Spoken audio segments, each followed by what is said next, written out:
Лабораторийн орчинд үр шилжүүлэн суулгах ажиллагаа 8 үе шаттай явагддаг байна. Эмэгтэй хүнд сардаа ганцхан ширхэг өндгийс боловсрон гардаг шүү дээ өндөгчнөөс. Тэгэхээр энэхүү одоо үр шилжүүлэн суулгалт хийхэд нэг доор өндөгчнөөс олон тооны өндгий эсүүдийг лабораторийн орчинд хатгалт хийж авах шаардлагатай болдог. Тэхийн тулд олон өндгий эсийг боловсруулах дааврын сидэлтийн тариа гэдэг зүйлийг хийдэг байгаа.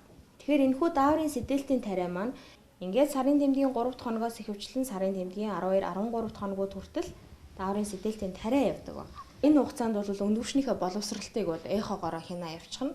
Одоо ингээд хангалттай тооны өндгий эс маань үүсчихлээ гэсэн үед бид бүхэн эхоны хяналтанд ор өндгий эсээсээ тусгай зориултын зүгээр хатгалт хийж авдаг. Зүү маань үж чинь ингээд эхо хяналтайгаар зүү өндөгч рүү орлоо. Өндөгчнөөс өндгий эсийг соруулаад авлаа. Сорогдож орж байгаа өндгий эс маань ингээд хуруу шилэнд орчин, тийм ээ? Өндгий эс ингээд харагдчих. За ингээд соруулж авсан өндгий эсээ лабораторийн орчинд ялгаж цэвэрлээд бэлддэг байна. За яг үүнтэй зэрэгцээд эрэгтэйгээс эр бэлгийн эсүүдээ мөн ялгаж аваад бэлддэг байгаа. За дараагийн үе шат маань бол эр эм бэлгийн эсүүдээ эвсэл үр болгоод үр тогтоох үе шат байгаа тийм ээ. За тэгэхээр одоо нөгөө үр тогтоолтоо бид нэр яаж явуулах юм бэ? Өөрсдөр нь ингээ хэвийн үр тогтоолт явуулах юм уу? Нөгөө XC гэдэг аргаа хэрэглэх юм уу гэдэг маань тухайн эрэгтэйгийн эр бэлгийн эсийн маань тоо болон чанараас хамаардаг байгаа.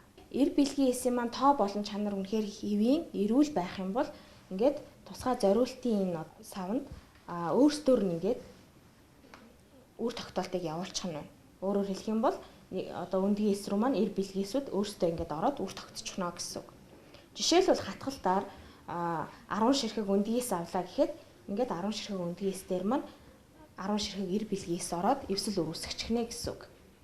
За хэрвээ эр бэлгийн эс маань үнэхэрийн чанар муутай, за мөн дээрээс нь эр бэлгийн эсийн маань тоо цөөн, за аль эсвэл эр бэлгийн эсүүдийг төмсгнөөс ингээд ялгаж авсан зэрэг ийм тодорхой одоо шаардлага тавигдсан байх юм бол ганцхан ширхэг эр бэлгийн эсийг энэ тусгай зүүгээр аваад өндгий эс рүүгээ ингээд тарьж оруулж өгдөг. Энэ аргыг XC арга гэж хэлдэг. Ийхүү лабораторийн орчинд үр тогтоолт явуулсны дараа эсийн хуваагдлыг нарийн ажиглана. 1 хоногийн дараа үр тогтсон өндгөнөөс 2 болно. 2 нь 4 болно. Ийхүү хуваагдсаар 4-5 хоногийн дараа үр тогтож эсийг умай хөндөд суулгах боломжтой болдог байна. Ихэвчлэн 2-4 эвсэл үрийг умай хөндөд шилжүүлэн суулгадаг. Ингээд умай хөндөд үр шилжүүлэн суулгаснаас 14 хоногийн дараа жирэмслэлт явагдсан үгийг хянах боломжтой болдог. Энэ үед жирэмсний даавар цуснд ялгарч эхэлдэг байна.